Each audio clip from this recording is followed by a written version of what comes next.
యేసుక్రీస్తు శ్రేష్టమైన నామములో అందరికీ శుభములు వందము తెలియజేస్తున్నాను. ప్రియులారా, అందరూ బాగున్నారు కదా? దినముగా ఏర్పాటు లేఖన భాగం చూసినట్లయితే తిమోతికి రాసిన 2వ పత్రిక 2వ అధ్యాయము 3వ వచనము. క్రీస్తు యేసు యొక్క మంచి సైనికుని వలె నాతో కూడా శ్రమను అనుభవించుము. ఇంకోసారి చదువుతున్నాను. క్రీస్తు యేసు యొక్క మంచి సైనికుని వలె నాతో కూడా శ్రమను అనుభవించుము. నేను ప్రార్థన చేసుకున్నాం. పరిశుద్ధుడా, ప్రేమ గల తండ్రి, నీ పరిశుద్ధ పాదము స్తుతము లేవా ప్రభా. తండ్రి, ఇంతవరకు నన్ను ప్రభా మరి మమ్మల్ని సజీవులుగా ఉంచినాను ప్రభా. నాయన మరి మీ వాక్యం ధ్యానించుకుంటూ తండ్రి మీ కృప ఇచ్చిన మీకు వేలాది వందం తెలియజేసుకుంటున్నాం ప్రభా. తండ్రి, ప్రతి ఒక్కరు తండ్రి వినగల గ్రహించగల మనసును వాక్యాంశాలను బట్టి జీవితం దయచేయమని మా ప్రభు నేసిన బ్రతాన్ని నమ్మకపడుతున్నాము తండ్రి. ఆమె ప్రభునంద ప్రియులారా, దేవుని దాసుడైన పౌలు, భక్తుడైన పౌలు తిమోతికి రాస్తూ, తిమోతికి ఎన్ని ఉత్తరాలు రాశాడు పౌలు? 14 ఉత్తరాలు రాశాడు కదా. తిమోతికి రాస్తూ ఈ మాటలు తెలియజేస్తున్నాడు. ఇప్పుడు మనం చదువుకున్నాం చూడండి, ఆ మాటలు తెలియజేస్తున్నాడు. అపోస్తుడైన పౌలు భక్తుడు మరి ఈ కొత్త నిబంధనలో 14 పుస్తకాలు రాసినట్టుగా మనం చూస్తున్నాం. ఇది చివరి పత్రిక. తిమోతికి రాసిన 2వ పత్రిక, అది చివరి పత్రిక. ఎక్కడుండి రాశాడంటే చెరసాలలో ఉండి రాశాడు. ఆ పత్రిక చెరసాలలో ఉండి రాశాడనమాట. ఆయన చనిపోయే ముందు రాసిన పత్రిక ఇది. ఇందులో ఒక సైనికుని గురించి రాశాడు ప్రియులారా. ఒక సైనికుని గురించి రాశాడు. ఏమి రాశాడు చూద్దాం చూడండి. ఈ దినాల్లో మనం సైనికుల గురించి వింటూనే ఉంటాం కదా. అంటే సైన్యంలో ఉండటం కష్టమా లేకపోతే సులభమా చెప్పండి? సైన్యంలో ఉండటం అంటే చాలామంది భయపడుతూ ఉంటారు. కానీ మరి మన దేశం నిమిత్తమై, మన దేశ క్షేమం నిమిత్తమై కొంతమంది సైన్యంలో చేరుతూ ఉంటారు. దేశాన్ని కాపాడటానికి వారు సేవ చేస్తున్నారు. కాబట్టి వారు కొంతమంది వీర మరణాన్ని పొందేవాళ్ళు కూడా ఉన్నారు. కొంతమంది మరి వికలాంగులు అయ్యేవాళ్ళు కూడా ఉన్నారు యుద్ధాలలో. కాబట్టి వారి కొరకు మనం ఏం చేయాలి? ప్రార్థన చేసేవారిగా ఉండాలి. వారి కొరకు మనము ప్రార్థించేవారిగా ఉండాలి. అందరము మేము సైన్యంలోకి మేము వెళ్ళము, ఇక్కడే ఉంటాం, మేము ఇక్కడే ఉద్యోగాలు చేస్తాం, ఇక్కడే సంతోషంగా కష్టంగా గడుపుతామంటే ఎలా కుదురుతుంది? మరి మన దేశ క్షేమము చూసేది ఎవరు? కాబట్టి వారి కొరకు మనం ఏం చేయాలి? ప్రార్థించేవారిగా ఉండాలి. పౌలు భక్తుడు తన పత్రికల్లో దేవుని బిడ్డలైన వారిని అనగా క్రైస్తవులను వివిధ పేర్లతో సంబోధించారు. వివిధ పేర్లతో సంబోధించాడు. ఎవరిని? క్రైస్తవులను వివిధ పేర్లతో సంబోధించాడు. క్రైస్తవులన్న మాటను యేసు ప్రభు వారు వాడలేదండి.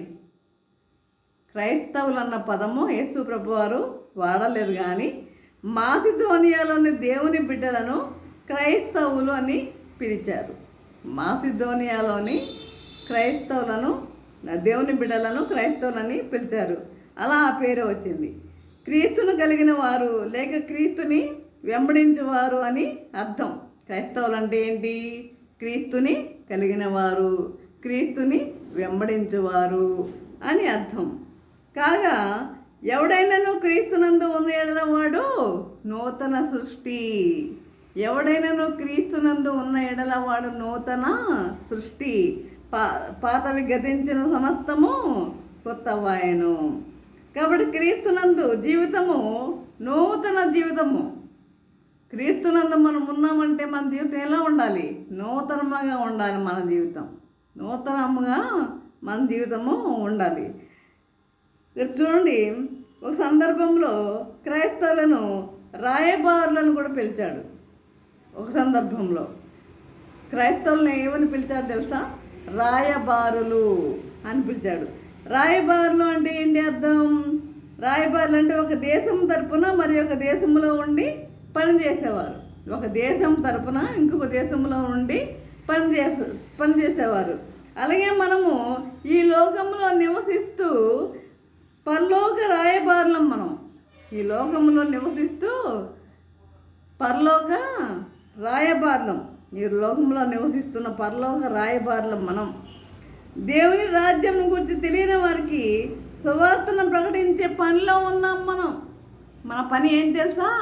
రాయబారులం అంటే మన పని ఏంటి? ఇప్పుడు దేవుని యొక్క సువార్తను ప్రకటించే వారిగా మనం ఉండాలి. దేవుని యొక్క సువార్తను ప్రకటించే వారిగా ఉండాలి. ఎంతసేపు మనం మన మన ఈ యొక్క లోక సంబంధమైన పనులు చూసుకుంటూ కూర్చోవడం కాదు, టైం వేస్ట్ చేయడం కాదు, కానీ దేవుని పనిలో కనీసం కొన్ని గంటలైనా గడిపే వారిగా మనము ఉండాలి. రాయబారులంగా మనం జీవించాలి. దేవుని యొక్క సువార్తను మనం ప్రకటించే వారిగా ఉండాలి. అలాగే మనం ఈ లోకంలో నివసిస్తున్న పరలోక రాయబారం. దేవుని రాజ్యం గురించి తెలియని వారికి, దేవుని రాజ్యమును గురించి తెలియని వారికి అనేక మంది ఉన్నారు. తెలియని వారు అనేక మంది ఉన్నారు. వారందరికీ కూడా మనం ఏం చేయాలి? దేవుని యొక్క సువార్తను మనము ప్రకటించే వారిగా ఉండాలి. ఎంతమంది ప్రకటిస్తున్నారు? మరి అనేక మంది దేవుని సువార్తను ప్రకటించే వారిగా ఉండాలి. అలాగే మరొక సందర్భంలో ఏమని పిలిచారంటే క్రైస్తవులను శిష్యులు అని పిలిచారు. మరొక సందర్భంలో ఏమని పిలిచారంటే శిష్యులు అని పిలిచారు. యేసు ప్రభుకి ఎంతమంది శిష్యులు? 12 మంది శిష్యులు కదా. 12 మంది శిష్యులు, తర్వాత 70 మంది శిష్యులు, తర్వాత 500 మంది శిష్యులు. ఇప్పుడు లోకమంతటా అనేక మంది శిష్యులు ఉన్నారు. ఎవరైతే దేవుని యొక్క సువార్తను ప్రకటిస్తారో వారందరూ శిష్యులే. ఎవరైతే దేవుని యొక్క సువార్తను ప్రకటిస్తున్నారో వారందరూ కూడా శిష్యులే. మరి అనేక మంది శిష్యులు ఉన్నారు. ఆ రీతిగా ప్రభువుని వెంబడించే వారిని శిష్యులు అని పిలిచారు. ప్రభువుని వెంబడించే వారిని ఏమని పిలిచారు? శిష్యులు అని పిలిచారు. మరి ఎంతమంది వెంబడిస్తున్నారు ఈరోజు? ఎంతమంది దేవుణ్ణి వెంబడించే వారిగా ఉన్నారు? దేవుని సువార్తను ప్రకటించడానికి ప్రతి ఒక్కరు ముందుకు రావాలి. నేను చెప్తా, దేవుని సువార్తను నేను ప్రకటిస్తా అని ముందుకు వచ్చేవారిగా ఉండాలి. కాబట్టి ప్రియులారా, ఇప్పుడు లోకమంతటా అనేక మంది శిష్యులు ఉన్నారు. ఆ రీతిగా ప్రభువును వెంబడించే వారిని శిష్యులు అని పిలిచారు. అలాగే క్రైస్తవులను ఇంకేమని పిలిచారు తెలుసా? పత్రికలను కూడా పిలిచారు. పత్రికలు అని పిలిచారు. క్రీస్తు పత్రికలం మనం ఎవరు అంట? క్రీస్తు పత్రికలమంట. మనల్ని అనేక మంది చదువుతారంటే ఏంటి? మనల్ని అనేక మంది చదువుతారంటే నీ యొక్క క్యారెక్టర్ ఏంటో అందరు గమనిస్తూ ఉంటారు. నువ్వు ఎలా బిహేవ్ చేస్తున్నావో నీ బిహేవియర్ కూడా అందరూ కూడా గమనిస్తూ ఉంటారు. నువ్వు లోక పత్రికవా, లేకపోతే సాతాను పత్రికవా, లేకపోతే దేవుని పత్రికవా, ఇవన్నీ ప్రజలు చూస్తూ ఉంటారు. మనం అనుకుంటాం మనల్ని ఎవరు చూడటం లేదు అనుకుంటాం. మనల్ని అందరూ గమనిస్తూ ఉంటారు. ప్రియులారా, మన ప్రవర్తన అందరూ కూడా గమనిస్తూ ఉంటారు. అందుకే మనల్ని పత్రికలు అని పిలుస్తారు. చూడండి, ఉదయం లేవగానే న్యూస్ పేపర్ చదువుతూ ఉంటాం కదా, అలాగే మనల్ని కూడా అందరూ కూడా గమనిస్తూ ఉంటారని మనం జ్ఞాపకం చేసుకోవాలి. ప్రియులారా, మనను అందరూ కూడా చదువుతూ ఉంటారు. మళ్ళీ కాబట్టి కుటుంబస్తులు, బంధువులు, స్నేహితులు, ఇరుగు పొరుగు వారు, ఉద్యోగంలో ఉన్నవారు అందరూ, వీరందరూ మన యొక్క బిహేవియర్ వాళ్ళు చదువుతూ ఉంటారు. అలాగే చదువుతూ ఉంటారంటే గమనిస్తూ ఉంటారు. అలాగే క్రైస్తవులను ఇంకేమని పిలిచారట? పరిశుద్ధులు అని పిలిచారంట. క్రైస్తవులను ఏమని పిలిచారు? పరిశుద్ధులు. ఎఫెసీలో ఉన్న పరిశుద్ధులకు వ్రాయినది అని పౌలు సంబోధించాడు. యేసు రక్తంలో కడగబడిన వారందరూ పరిశుద్ధులే. యేసు రక్తంలో కడగబడిన వారందరూ కూడా పరిశుద్ధులే అని పౌలు సంబోధించాడు. మాటలో, ప్రవర్తనలో,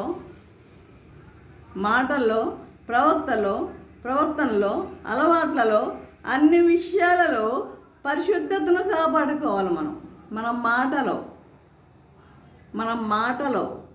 మన అలవాట్లలో, అన్నిట్లో కూడా మనం ఏం కాపాడుకోవాలట? పరిశుద్ధతను కాపాడుకోవాలి అంటున్నాడు. అలాగే క్రైస్తవులను ఇంకేమని పిలిచారంట? సహోదరులు అని పిలిచారంట. క్రైస్తవులను ఇంకేమని పిలిచారు? సహోదరులు అని పిలిచారంట. చూడండి, ప్రకటన గ్రంథంలో జయించువారు అని పిలిచారు. జయించువారు అని పిలిచారు. ఈ విధంగా క్రైస్తవులను అనేక పేర్లతో పిలిచారు. ప్రియులారా, క్రైస్తవులను అనేకమైన పేర్లతో పిలిచారు. అదే చూడండి,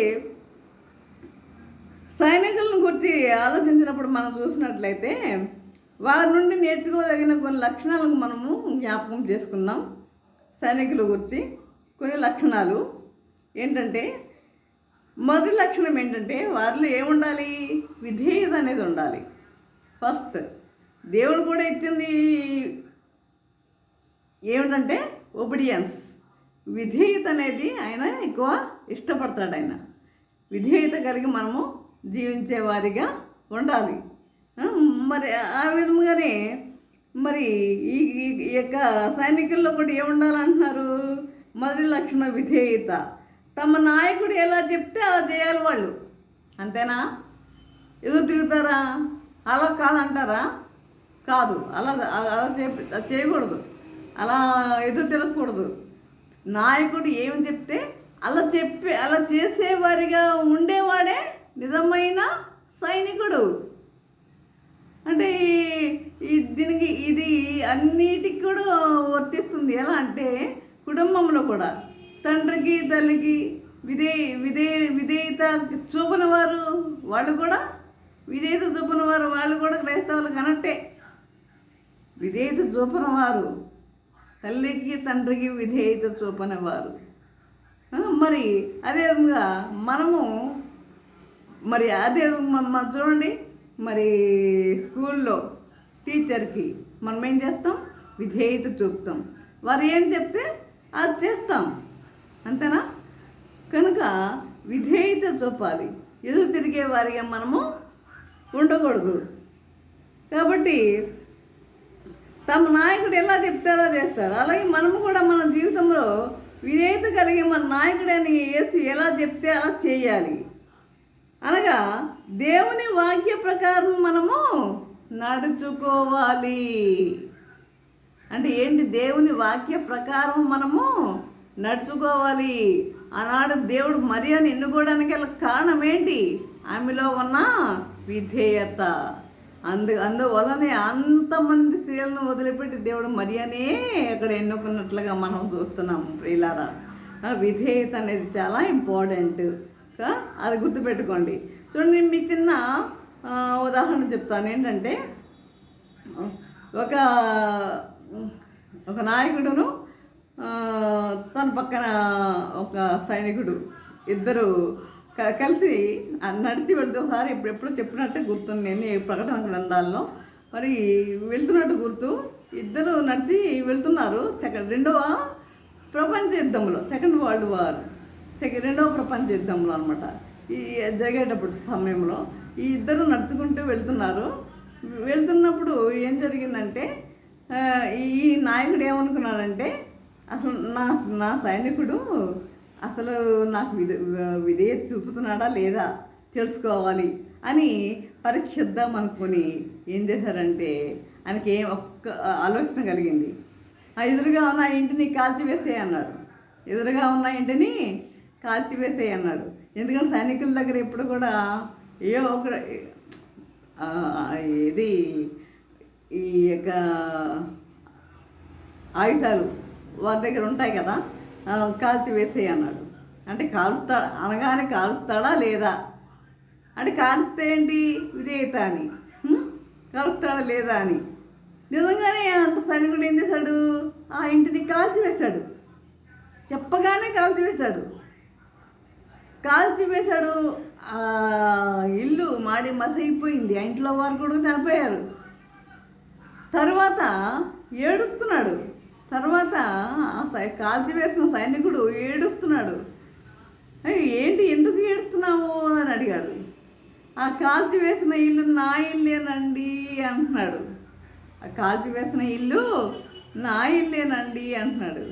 అరే, ముందు నాకు ఎందుకు చెప్పలేకపోయావు? నువ్వు నాకు చెప్పొచ్చు కదా, నీ ఇల్లని నాకు చెప్పొచ్చు కదా అన్నాడు. ఎలా చెప్తానండి, నాయకుడు చెప్పినట్టు చేయటమే కదండి సైనికుని యొక్క లక్షణము అన్నాడు. చూసారా ఎంత విధేయత, చూసారా ఎంత విధేయత, చూసారా? నాయకుడు చెప్పినట్లు చేయటమే కదండి సైనికుని యొక్క డ్యూటీ. కాబట్టి అటువంటి ఒబిడియన్స్ అనేది మనలో ఉండాలి ప్రియులారా. అలాంటి ఒబిడియన్స్ అనేది మనలో ఉండాలి. కనుక అంటే వాక్య ప్రకారం మనము జీవించేవారిగా మనము ఉండాలి. ధర్మశాస్త్రం వినివారు దేవుని దృష్టికి నీతిమంతులు కారు, కానీ ధర్మశాస్త్ర ప్రకారం నడుచుకునే వారే నీతిమంతులు అనబడతారు. ధర్మశాస్త్రం వినివారు నీతిమంతులు కాదు, కానీ ధర్మశాస్త్ర ప్రకారం నడుచుకునేవారే నీతిమంతులని అనబడుదురు. నీతిమంతులని అనబడుతురు అని రోమపత్రికలోని పౌలు భక్తుడు మరి రాస్తున్నాడు. కాబట్టి వాక్యానికి మనం ఏం చేయాలి? విధేయత చూపాలి. వాక్యానికి విధేయత చూపాలి. ఇక సైనికుల్లో ఉండే రెండవ లక్షణం ఏంటంటే క్రమశిక్షణ అంటే ఏంటి? వారు ఉదయాన్నే లేస్తారు. వాళ్ళు ఉదయాన్నే లేవడం, మనం త్వరగా పడుకోవడం, ఉదయాన్నే లేవడము, త్వరగా పడుకునేవారిగా ఉండాలి. అదేవిధంగా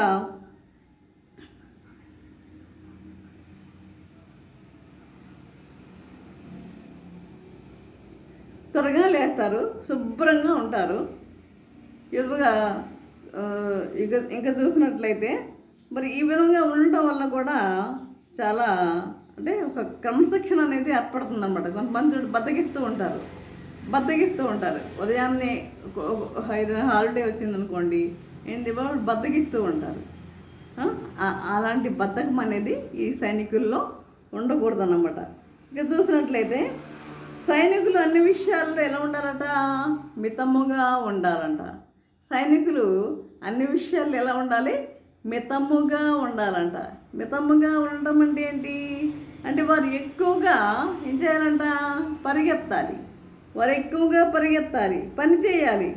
కాబట్టి వారి శరీరాన్ని పని చేయాలి. వారి శరీరాన్ని తమ ఆధీనంలో పెట్టుకుంటారు. చూడు, కొరింథీయులకు రాసిన మొదటి పత్రిక 9వ అధ్యాయం 25వ వచనం చూసినట్టయితే, 10 మంది పోరాడు ప్రతివాడు అన్ని విషయములందు మితముగా ఉండును, వారు క్షయమగు కిరీటమును పొందుటకును, మనమైతే అక్షయమగు కిరీటమును పొందుటకును మితముగా ఉన్నాము. కాబట్టి ఒక సైనికుని వలె మనం ఏం చేయాలంట? దేవుని కొరకు మనము కష్టపడాలని, శ్రమపడాలని, పోరాడాలని దేవుడు కోరుతున్నాడు. ఒక సైనికుని వలె మనం ఎలా ఉండాలంట?